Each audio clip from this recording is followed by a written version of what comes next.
लालची बहू की कहानी। तो दोस्तों, अगर ये आपको कहानी अच्छी लगे तो सब्सक्राइब ज़रूर करें। तो चलिए सुनते हैं।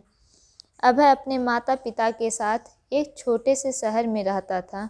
वह एक कंपनी में काम करता था, जिसके पैसों से वह अपना खर्चा और अपने परिवार का खर्चा चलाता था।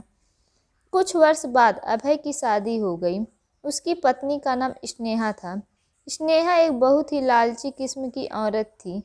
स्नेहा को जब भी पैसे मिलते थे तो वह तरह तरह के कपड़े और गहने खरीद लेती थी। वह जब भी किसी समारोह में जाती थी तो हमेशा नए नए कपड़े और गहने पहनकर जाना चाहती थी। जब उसके पास नए कपड़े और नए गहने नहीं रहते थे तब वह अपने पति अभय से जिद करके खरीदवा लेती थी।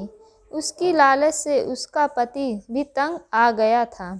अभय स्नेहा को हमेशा समझाया करता था कि हमारी कमाई उतनी नहीं है कि मैं तुमको हर समारोह में जाने के लिए अलग अलग तरह के कपड़े और गहने खरीद कर लाऊं।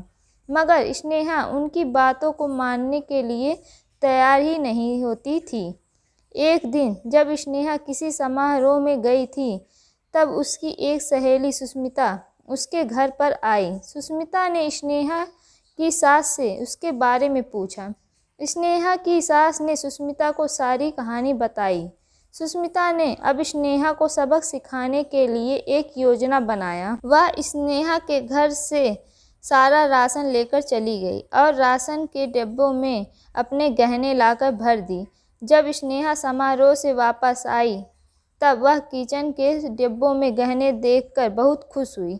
शाम हुआ। जब स्नेहा खाना बनाने गई तो उसे राशन नहीं मिला। तब वह अपनी सास से पूछी, सारा राशन कहाँ गया?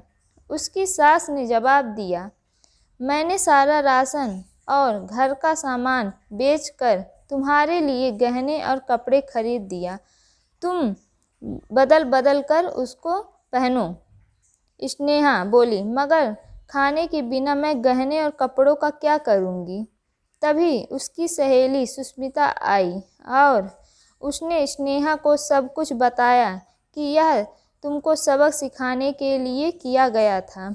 अब स्नेहा को समझ में आ गया, जीवन जीने के लिए सबसे ज़्यादा ज़रूरी भोजन होता है, ना कि बदल बदल के गहने और कपड़े पहनना। स्नेहा अब अपने पति की कमाई के अनुसार ही सारा काम करती थी और वह खुशी खुशी रहने लगी। तो दोस्तों, अगर आपको कहानी अच्छी लगे तो सब्सक्राइब ज़रूर करें और लाइक शेयर कमेंट ज़रूर करें।